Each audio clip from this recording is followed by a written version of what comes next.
Oke, bismillahirrahmanirrahim. Assalamualaikum warahmatullahi wabarakatuh. Pada kesempatan kali ini saya akan mencoba menanggapi dari diskusi pada kuliah terakhir kita ya. Kita lihat pertanyaan-pertanyaan yang masuk dari Ayu. Saya izin bertanya bagaimana proses stowing yang benar agar tidak menurunkan kadar nutrisi secara drastis. Oke, pada prinsipnya eh, proses stowing yang bisa meminimalisir penurunan kadar nutrisi yang cukup drastis adalah bagaimana kita mengusahakan adanya minimal shock thermal.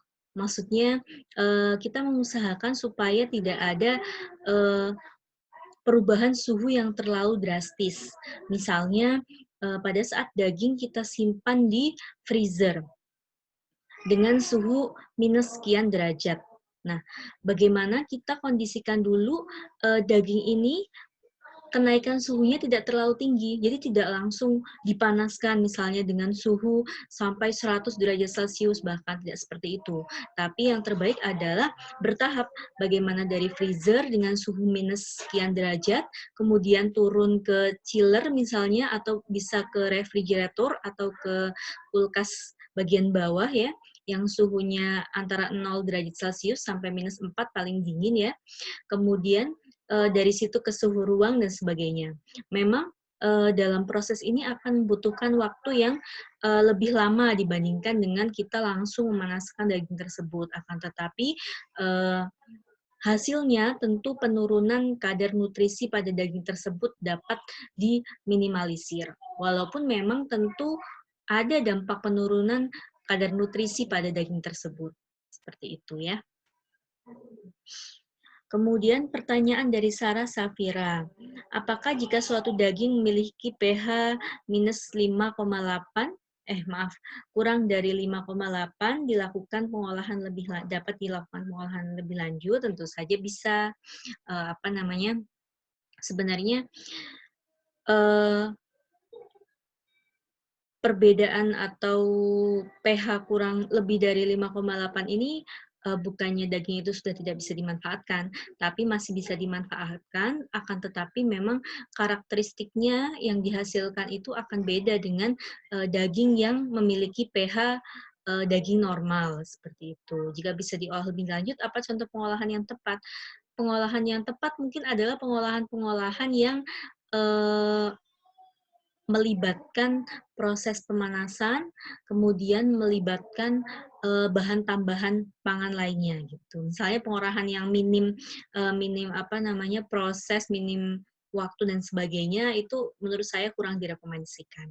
Seperti misalnya pengolahan menjadi rendang itu kan pemanasannya cukup lama, terus kemudian tambahan bahannya juga cukup banyak, bumbu-bumbu yang ditambahkan, maka itu akan mengurangi karakteristik yang dihasilkan dari pH yang lebih dari 5,8 tersebut gitu. Jadi tidak terlalu berbeda jauh gitu, seperti itu. Jadi pengolahan yang cukup waktu dan penambahan bahan tambahan pangan lainnya, gitu, seperti bumbu-bumbu. Nabila, pada teknik pembekuan ada cara yang menggunakan perendaman atau penyemprotan cairan pendingin. Contoh cairan pendingin yang digunakan seperti apa? Contoh cairan pendingin bisa nitrogen ya, nitrogen cair, kriogenik gitu. Cuman memang untuk metode cairan pendingin dengan perendaman maupun penyemprotan ini biasanya diaplikasikan untuk industri gitu. Jadi untuk rumahan, kemudian industri yang masih skupnya rumahan itu biasanya tidak menjangkau untuk metode seperti ini karena memang harga cairan pendinginnya ya seperti nitrogen cair dan sebagainya memang cukup mahal seperti itu. Kemudian pertanyaan dari Ayu, pada pembuatan bakso bisa saja daging dicampurkan dengan berbagai macam daging hewan halal. Dan juga dicampurkan dengan hewan haram. Apakah di hasil produk akhir dapat terlihat dari segi organoleptiknya? Tentu saja sangat tergantung dengan berbagai macam faktor gitu ya. Maksud saya, ketika daging halal dicampur dengan haram, misalnya daging sapi dicampur dengan daging babi, daging tikus dan sebagainya gitu ya. Eee, Kalau secara, apa namanya, organoleptik, ya tergantung dari, banyaknya atau proporsi dari campuran tersebut. Misalnya daging yang tidak haram ini dicampurkan berapa persen gitu, kalau cuman sedikit mungkin tidak akan, eee, ketahuan gitu, tidak akan terasa, apa namanya, rasa berbeda dari, apa namanya, si bakso ini.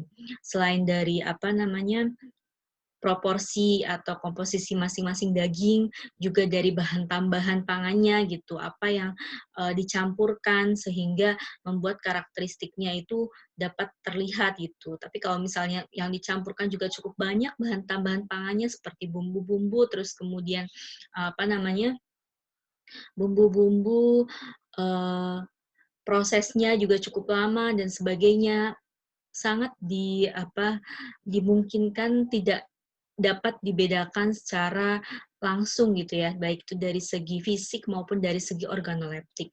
Oleh karena itu kan kita tahu ya, beberapa waktu kemarin itu banyak kasus-kasus seperti ini gitu ya, kasus yang, ternyata pedagang bakso A, B, C, seterusnya, mencampurkan daging yang tidak halal gitu ya, atau daging haram pada produk baksonya gitu, tapi memang, tidak ketahuan seperti itu.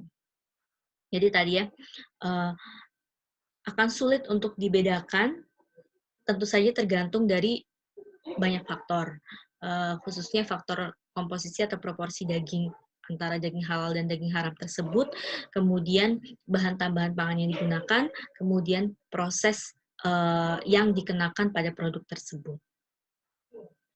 Selanjutnya pertanyaan dari Ihsan. Apakah perebusan daging dengan penambahan sendok stainless mampu membuat daging cepat empuk? Mohon penjelasannya. Nah, untuk ini coba dicari jurnalnya ya, apakah secara ilmiah sudah terbukti seperti ini.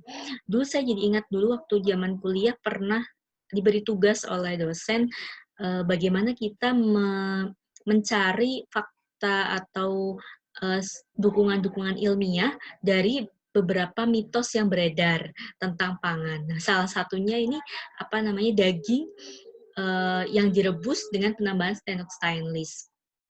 Secara ilmiah, jujur saya belum menemukan jurnal yang membahas secara ilmiah dan membuktikan apakah iya atau tidak, apa namanya, eee, metode ini memang dapat mengempukkan daging. Akan tetapi kalau dari segi kita tinjau, kita telaah gitu ya, kita sambungkan ke beberapa teori-teori, kalau menurut saya, kalaupun ada kemungkinan, metode tersebut dapat mengempukkan, daging, mungkin itu disebabkan karena faktor termal. Jadi kita tahu stainless adalah sebuah konduktor yang bagus untuk, menghantarkan panas ya, sehingga ketika kita masukkan sendok stainless ke dalam rebusan daging kita, maka, panas yang terhantarkan ke stainless tersebut atau ke sendok tersebut akan, memicu struktur daging itu lebih empuk, begitu. Jadi lebih ke optimalisasi proses termal di dalamnya. Kalau kita mau, dekatkan ke pendekatan-pendekatan ilmiah ataupun teori-teori yang sudah kita, pelajari itu seperti itu. Tapi kalau mau pembuktian yang secara real, benar atau tidak metode tersebut, kayaknya kita perlu, eee, studi lebih lanjut, mencari jurnal-jurnal apakah sudah ada yang mempelajarinya, menjadikan penelitian dan mempublikasikannya, seperti itu. Amelia, pengolahan daging dengan pengeringan seperti dijemur langsung di bawah sinar matahari secara terbuka. Apa pengolahan daging dengan cara tersebut dapat memungkinkan terjadi kontaminasi dengan udara luar dan dapat mempengaruhi jumlah mikroba yang ada pada daging tersebut? Tentu sangat memungkinkan. Apalagi kalau misalnya kita lihat di gambar yang saya share di slide ya, eee, bagaimana daging itu benar-benar dijemur di ruang terbuka tanpa adanya, suatu pengkondisian tempat penjemuran ya. Jadi benar-benar menyatu dengan lingkungan sekitar. Yang kita tahu lingkungan sekitar itu banyak sekali kemungkinan adanya berbagai macam kontaminan, mikroba dan sebagainya seperti itu. Dan sangat sekali mungkin mikroba-mikroba tersebut akan menempel dan tumbuh dalam daging yang dijemur. Kita tahu daging mengandung nutrisi yang sangat banyak, kadar air yang juga masih cukup banyak gitu, sehingga sangat memungkinkan untuk dihinggapi mikroba. Akan tetapi ketika penjemuran ini dilakukan secara terus-menerus gitu ya, kemudian daging juga berangsur-angsur berkurang kadar airnya, kemudian jadi mengering dan sebagainya. Kemungkinan juga dalam proses tersebut mikroba yang sudah hinggap tadi, mikroba tersebut akan berkurang jumlahnya gitu, akan berkurang hingga mencapai tingkat minimal. Nah, mungkin hasil pengeringan dengan catatan pengeringan tersebut sempurna ya, hingga menghasilkan daging yang cukup kering, akan menghasilkan di sana jumlah mikroba yang masih dalam batas wajar untuk kita konsumsi daging tersebut. Begitu ya. Dengan catatan tadi, pengeringan dilakukan secara sempurna. Kita tahu kan ya, metode pembuatan dendeng gitu ya, dendeng zaman dulu itu kan tidak memakai oven gitu, atau mungkin sekarang banyak juga home industry yang masih memakai metode konvensional atau menjemur daging yang sudah dibumbui itu benar-benar di sinar matahari secara langsung gitu. Itu bisa digunakan, mikroba mungkin ada, tapi tadi ketika pengeringan secara sempurna, apalagi ketika dendeng itu ditambahkan dengan bumbu-bumbu dan sebagainya, memungkinkan untuk mikroba tersebut berada pada jumlah yang masih bisa ditolerir untuk kita mengkonsumsi daging tersebut. Selanjutnya, pertanyaan Wafa, pembekuan cepat atau lambat akan berpengaruh dengan tekstur daging. Lalu teknik pembekuan mana yang lebih baik untuk kita lakukan? Oke. Nah, sebelum menjawab, saya lanjutkan dulu ke ini ya, pertanyaan jawaban. Oh, saya menjawab dulu deh. Pembekuan cepat atau pembekuan lambat? Ya. Salah satu kelemahan dari pembekuan lambat itu kan tadi terbentuknya kristal-kristal yang besar ya, sedangkan pembekuan cepat itu terbentuknya kristal-kristal yang kecil. Memang paling lebih efektif itu kita menggunakan pembekuan cepat dibandingkan dengan pembekuan lambat, karena dengan pembekuan cepat ini nutrisi yang terkandung dalam daging dapat kita pertahankan. Nanti kita coba lihat, saya lihat ada beberapa yang menanggapi ya. Pertanyaan Ayusri, proses thawing yang tepat. Oh, ini menjawab ya. Menggunakan udara dan air dengan standar suhu maksimal dari media pencairan berkisar antara 12 hingga 25 derajat, sehingga untuk mengurangi kehilangan nutrisi secara drastis dapat diturunkan. Oke. Jadi menggunakan media pencairan 12 derajat hingga 25, tidak terlalu panas ya. Tapi memang tadi prinsipnya adalah kita menghindari adanya shock thermal di proses thawing tersebut. Pertanyaan Aulia, proses pengeringan dengan sinar matahari, perubahan kimia apa saja yang terjadi pada daging pada proses tersebut? Kita lihat apa hasil dari daging dengan proses penjemuran atau pengeringan secara sinar matahari ini. Daging akan jadi lebih kering, terus kemudian warnanya akan berubah, aromanya juga berubah. Kalau kita lihat perubahan-perubahan ini saja, maka kita dapat mengidentifikasi perubahan kimia apa saja kira-kira yang terjadi. Warna, ya, pigmen daging itu berubah. Itu karena adanya sinar matahari, oksigen, dan sebagainya yang bereaksi dengan myoglobin. Dengan myoglobin maksud saya warna merah daging dan seterusnya, sehingga warna daging akan lebih gelap. Terus kemudian dari segi flavor, karena memang komponen-komponen flavor itu ketika dikenai panas akan berubah gitu ya, berubah dan menjadi komponen dengan karakteristik yang mungkin berbeda dengan daging tanpa dijemur. Terus kemudian dari segi kadar air juga tentu akan berkurang banyak seperti itu. Jadi kalau kita melihat pengen mengidentifikasi secara cepat apa perubahan kimia yang terjadi, lihat bagaimana hasil dari karakteristik hasil dari produk tersebut ya. Kemudian Ayu bertanya lagi, daging pada saat Idul Adha ada isu menyatakan langsung dimasukkan ke dalam freezer dan ada yang menyatakan dicuci terlebih dahulu agar daging bersih dari tanah. Yang lebih optimal yang mana? Sebenarnya pencucian daging sebelum disimpan ke dalam freezer itu memang akan mampu membersihkan permukaan daging dari kotoran-kotoran atau kontaminan-kontaminan fisik yang mungkin menempel selama penyembelihan dan seterusnya. Akan tetapi di sisi lain kadar air atau air yang kita gunakan untuk mencuci ada kemungkinan atau sangat memungkinkan untuk masuk ke dalam daging sehingga kadar air daging akan lebih banyak dan air tersebut sendiri tidak bisa kita klaim bebas kontaminan gitu sehingga justru malah pencucian dengan air ini akan mempercepat perusakan daging ketika kita simpan dengan tumbuhnya mikroba dan sebagainya seperti itu. Tapi memang ketika kita langsung menyimpan secara langsung dari penyembelihan terus kita taruh di freezer misalnya dalam kondisi yang banyak tanah dan sebagainya itu juga tentu kurang baik gitu sehingga kita cari jalan tengahnya. Jadi kita handling dengan baik antara pada saat penyembelihan hindarkan dengan kontaminan-kontaminan fisik seperti tanah, kerikil, pasir dan sebagainya tanpa adanya pencucian atau perendaman dengan air.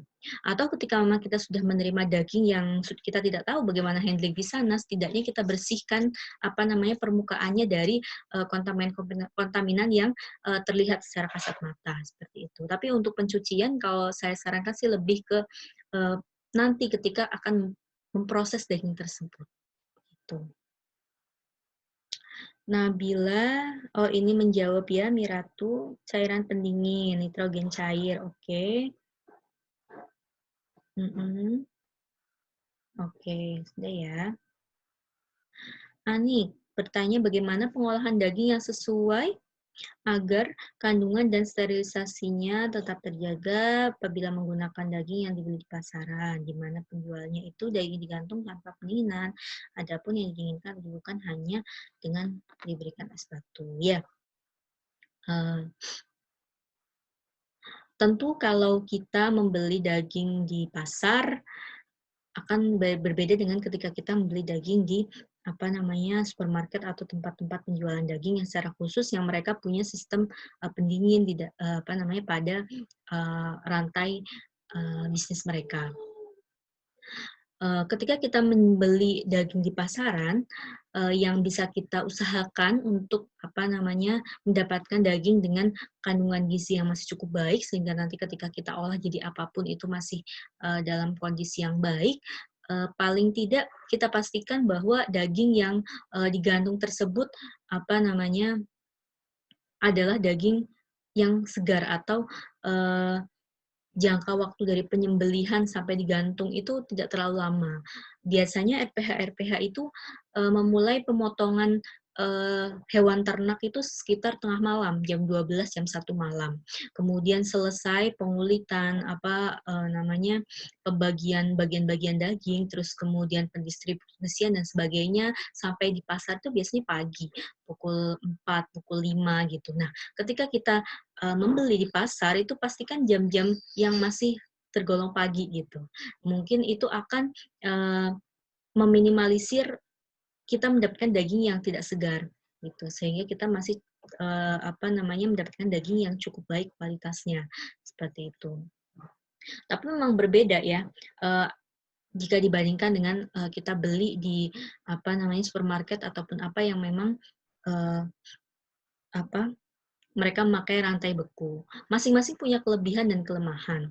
Kita tahu bahwa pembekuan, walaupun dia dapat menekan perubahan pada daging atau menjaga kualitas daging, akan tapi jika terlalu lama waktunya juga ada penurunan kadar nutrisi pada daging tersebut. Jadi pada saat kita membeli daging beku juga kita tidak dapat pastikan bahwa daging beku tersebut baru beberapa hari yang lalu kita dipotong maksudnya ya.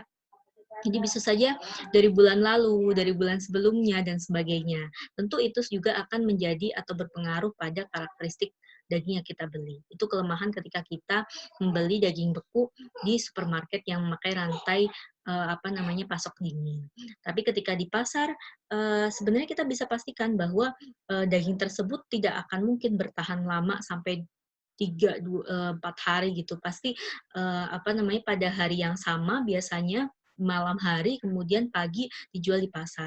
Artinya lebih fresh ya secara rentang waktu antara penyembelihan sampai ke penjualan. Akan tetapi memang terjadi pengurangan kadar air, maksud saya pengurangan kadar nutrisi karena mereka tidak memakai rantai pasok dingin yang layak seperti itu. Jadi memang masing-masing punya kelebihan dan kelemahan. Selanjutnya Ayub. Ayub menjawab pertanyaan Wafa pembekuan cepat, pembekuan dingin. Oke. Sebelumnya Laras bertanya apakah benar sebelum kita akan mengolah daging agar daging tersebut cepat empuk harus dia diamkan dulu dengan lapisan daun pepaya. Oke. Ada berbagai macam metode ya yang bisa membantu kita dalam mengempukkan daging. Itu bisa kalian searching di berbagai macam jurnal, itu sekarang banyak sekali dikembangkan banyak metode. Nah, salah satunya metode yang cukup konvensional dan sudah lama dikenal adalah dengan didiamkan di lapisan daun pepaya. Apakah betul?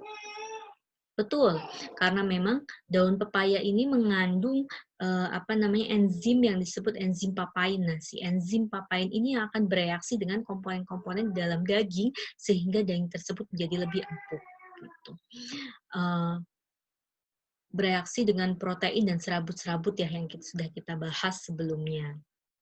Jadi betul, pelapisan dengan daun pepaya merupakan salah satu metode untuk mendapatkan daging yang lebih empuk. Tapi masih banyak sekali metode-metode lainnya, termasuk tanpa penambahan apapun, tapi dengan teknik pemanasan atau pemasakan yang benar. Kemudian Ayub, pembekuan cepat lebih efektif untuk kristal es yang halus. Oke. Baik, ditambahkan oleh Ayub ya penjelasan dari saya tadi. Ada quick freezing, rapid freezing, ultra rapid freezing, dan sebagainya. Oke, saya rasa sudah cukup ya. Tidak ada pertanyaan lagi. Seperti ini ya, untuk pertemuan-pertemuan mendatang, silahkan di download materi dari saya, kemudian silahkan pelajari, bisa juga ditambahkan dengan baca-baca dan sebagainya. Silahkan ajukan pertanyaan lewat forum ini pada rentang waktu yang saya tentukan di LMS begitu. Ketika saya belum hadir, silahkan yang lain menjawab dan sebagainya. Kemudian nanti akan saya buatkan seperti ini ya, video jawaban, kemudian tanggapan dari diskusi-diskusi kita. Insya Allah ada penambahan nilai kepada mahasiswa yang memang aktif dalam forum diskusi setiap pertemuan di kuliah ini. Begitu ya. Sebagai info, pekan depan seperti biasa kuliah akan kita langsungkan di Unidakul, isi daftar hadir, kemudian silahkan download materinya, kemudian langsung tanpa menunggu bisa mengisi tanya jawab ya, bisa bertanya dan bisa menanggapi di forum tanya jawab ini. Seperti itu ya. Terima kasih teman-teman mahasiswa, saya harap masih tetap semangat ya untuk belajar, nggak cuma di awal SVH ya, study from home, tidak hanya di awal tapi sampai akhir gitu ya, sampai akhir kuliah ini berakhir, kemudian ujian dan sebagainya gitu. Karena ini adalah salah satu bukti bahwa kita ini termasuk orang yang sabar gitu ya menghadapi pandemi yang sudah Allah takdirkan ini gitu ya, yaitu dengan tetap optimal dalam belajar, dalam beribadah, dan sebagainya, seperti itu. Mungkin saya tidak bisa memantau kalian satu persatu gitu ya, apakah mahasiswa A mendownload materi, mahasiswa A memperhatikan forum diskusi, kemudian apakah belajar dengan materi yang lain dan sebagainya. Mungkin saya tidak bisa mengontrol satu persatu karena memang kemampuan saya sebagai manusia sangat terbatas gitu ya. Akan tetapi sekali lagi hasil yang kalian peroleh itu pasti sesuai dengan usaha yang kalian lakukan gitu ya. Dan selain hasilnya gitu, hasilnya akan berbeda antara mahasiswa yang mungkin tidak memperdulikan kuliah, tapi hanya mengisi daftar hadir misalnya, oke, saya tidak tidak bisa mengontrol, tapi hasilnya akan beda. Selain itu juga mungkin bukan mungkin ya pasti gitu ya, keberkahan yang diperoleh juga akan berbeda gitu ya. Apalagi ini bulan Ramadan gitu ya, menuntut ilmu itu merupakan salah satu ibadah yang tentunya akan mendapatkan ganjaran yang sesuai gitu dari Allah Subhanahu wa taala, keberkahan, ilmu dan sebagainya. Seperti itu ya. Terima kasih. Saya akhiri ya sesi tanya jawab ini. Semoga tidak puas dengan jawaban saya sehingga dapat terus menggali ilmu yang sudah kita bahas. Kurang lebihnya mohon maaf. Wassalamualaikum warahmatullahi wabarakatuh.